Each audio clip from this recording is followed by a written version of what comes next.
As we reported earlier, German Chancellor Angela Merkel announced a deal to form a new coalition government.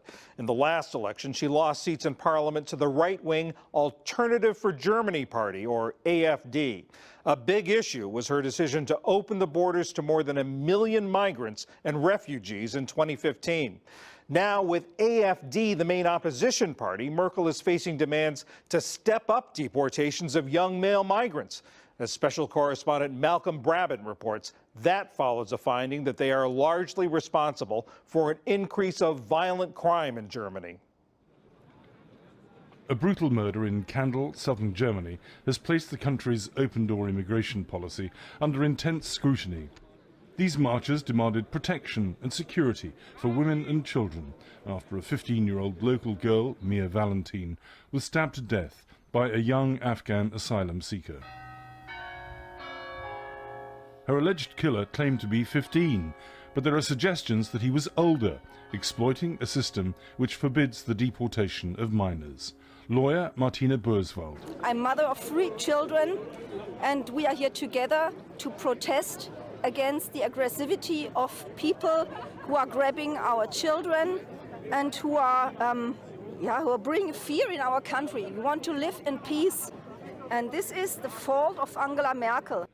The demonstration in Kandel was nominally organised by a women's alliance, but the anti-immigrant AfD, or Alternative for Germany party, was well represented. Miriam Kerner is a former AfD councillor. Since Germany has been pursuing the policy of open borders, that is illegal, against our constitution, against our law and order. We have massive problems as we do not know who comes into this country. We are not in control.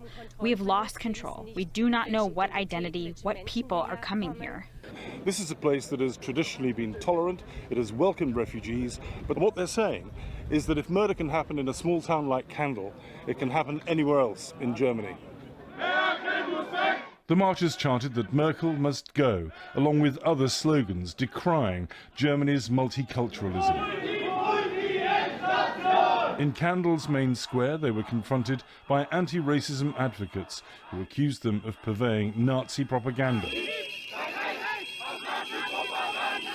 The girl has been killed, and that's all. She isn't killed because she is German and then someone is a foreigner. She's just been killed. And you mustn't make demonstration here against foreigners. Naturally, one has to do something against crime, yes. But here it is not about the crime anymore. Here it is about simply vilifying people that come here seeking help. They want to get rid of them. But a new government-sponsored crime study has generated more gloom for supporters of Germany's liberal migration policy. It was conducted in Lower Saxony, the country's 4th largest state, where violent crime rose by 10% between 2014 and 16. The impact can be seen at Hanover's main station, where large squads of police are on duty. Rising crime has been added to the burden of anti-terrorist duties. According to the study's author, Christian Pfeiffer, 92% of the violent crime increase is attributed to young male migrants, especially those from North Africa. The social opportunities of refugees from war to be able to stay in Germany are very good. They were told, no wrong movements, no crimes, and you have a good chance of being able to remain. But the North Africans arrive here and discover that they all have to go home again and are not wanted here. And so they become frustrated and react aggressively. But Pfeiffer adds the proviso that a foreigner has a 44% chance of being reported for a sex offence, whereas for a German, the figure drops to 18%. The visibility of violent crime of refugees is way higher than the visibility of German offenders, which has contributed to the storm about this survey. Despite fears about crime, political analyst Raphael Basson believes most Germans support immigration. There is still a very substantial majority of people who haven't become terrified. However, yes, the political pressure with the right-wing populists is growing, and they use social media very, very sophisticated to take isolated incidents and really push them. A case in point is the town of Cottbus near the Polish border, where there was a protest this weekend against what's perceived as rising knife crime by Syrian refugees. The town has stopped accepting any more migrants because of growing anxiety.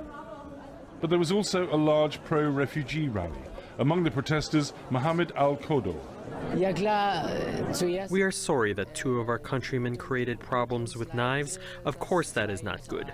We are here because we want all Germans to know that not all foreigners are the same.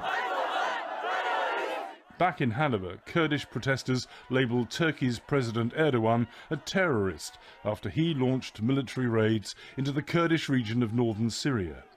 The importation of Middle Eastern conflicts into Germany is another strain on police resources as they try to prevent citizens with rival ethnicities from harming each other. Rainer Wendt heads the union representing Germany's police officers. He fears that levels of migrant-related crime are only going to get worse. We hope that this is enough pressure within the ruling parties to come to a change of politics, which means protect the borders better than they have, and prevent illegal migration into the country, and indeed start a national offensive to deport more people who simply have no right to be here. And there, the delinquents need to be the first ones that are sent home. The changing climate in Germany dismays Syrian refugee Bashar Hassoun, who runs a Berlin cafe that aims to act as a bridge between peoples. I am ashamed if I hear something on the news when a refugee has abused or done something bad somewhere in Germany or Europe. So honestly, I don't want to hear the news anymore, no matter what happens. The refugees have done this and that and that. I have been hunting for an apartment for 3 years, but I get no response because I come from Syria. The people are afraid of me, and I have done nothing bad. Voter dissatisfaction over immigration is the main reason why Angela Merkel's authority was punctured by the right-wing Alternative for Germany. More than 4 months after the election, Merkel has finally agreed a coalition with the Social Democrats, who are liberal on immigration. Dusan Tekel advised Merkel on migration during the coalition talks.